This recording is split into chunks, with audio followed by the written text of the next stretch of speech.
مساء الخير أعزائنا المشاهدين، معكم أستاذة رانيا الشربيني. أهلا وسهلا بحضرتك. رانيا الشربيني، مدير الفرق، فرق الأقاليم المسرحية بالإدارة العامة للمسرح، ومدير المهرجان، ومقرر لجنة التحكيم في المهرجان الختامي لفرق الأقاليم الدورة 48. التحديات اللي قابلتكم في المهرجان؟ والله احنا النهارده في عرس ثقافي بعد كتير من التحديات اللي واجهتنا فعلا. كان من ابرزها الصعوبات اللي هي والتحديات اللي بتواجه العالم بأكمله، وبالتالي أثرت علينا بشكل أو بآخر من الترشيد والتقشف. وبالرغم من ده وعي معالي الدكتورة جيهان زكي مع أستاذ الكبير والفنان الكبير أستاذ هشام عطوة رئيس الهيئة العامة لقصور الثقافة، وأستاذ أحمد الشافعي رئيس الإدارة المركزية للشؤون الفنية، ومدير عام إدارة المسرح أستاذة سمر الوزير، بأن احنا لا لازم نواجه التحديات دوت ونستكمل برغم الظروف ديت. وقد كان فعلا الحمد لله أنتجنا 88 عرض مسرحي على مستوى الأقاليم الثقافية، وكان الولاد المخرجين عندهم من الطاقة والوعي الشديد بالتفهم ده، وحاولنا تذليل أي عقبات واجهتهم سواء في التجهيزات أو في الإنتاج أو كده. والحمد لله النهارده في هذا العرس الثقافي بنكلل جهد موسم كامل من التعب والإصرار والتحدي، وده لو بيأكد على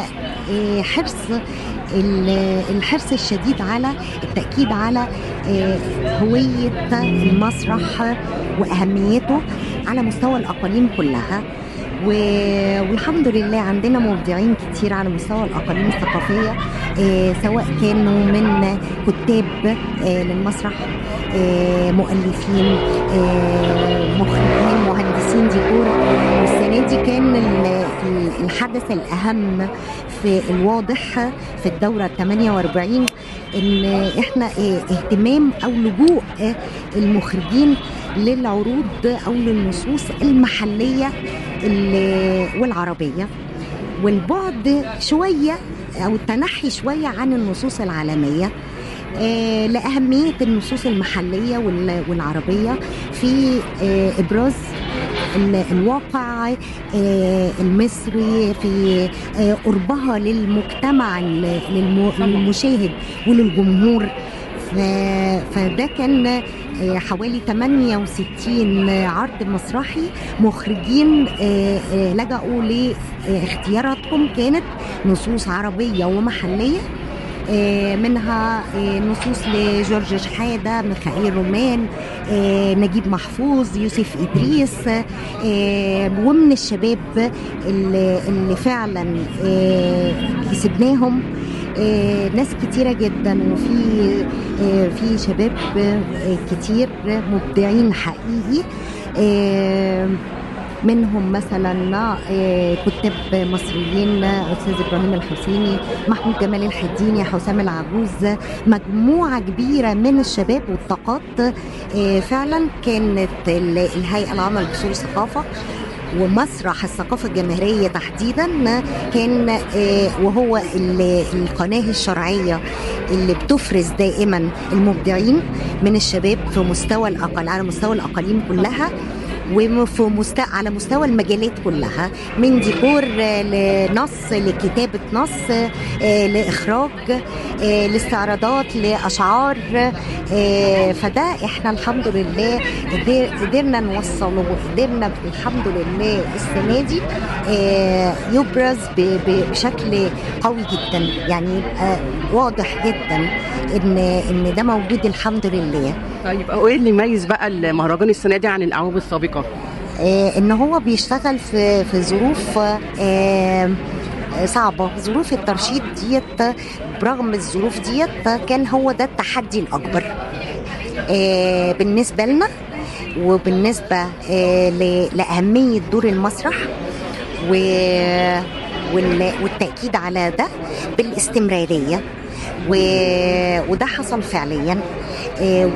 وإيمان الولاد الشباب الواعد المثقف المتفهم لتلك الظروف في إن هم ينتجوا عروضهم تحت هذا الضغط وتحت هذه الظروف اللي هي ما كانتش بإيدينا إحنا، يعني دي ظروف مفروضة على المجتمع ككل وعلى العالم ككل.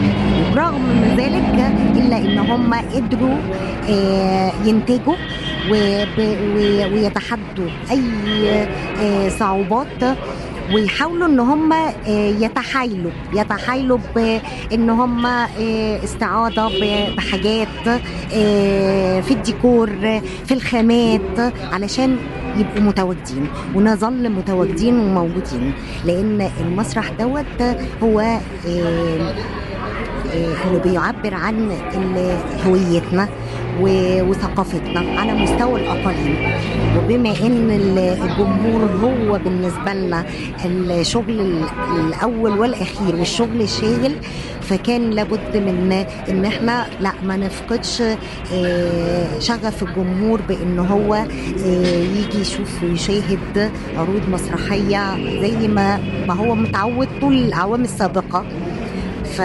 فكان هو دوت التحدي الأكبر بالنسبة لنا بصراحة.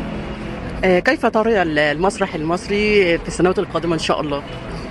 إن شاء الله أفضل بكتير، بمبدعينه بفنانينه، بالقادة المسؤولين اللي عندهم الوعي الكافي بأهمية دور المسرح، وإن المسرح ده مش عروض بس بتقدم في ظل مهرجان أو في ظل احتفاليات، لا هو فعلا بيشكل وعي كبير سواء للفنان أو وما يطرحه الفنان من رؤى مختلفة تتناسب مع الواقع المعاش للجمهور.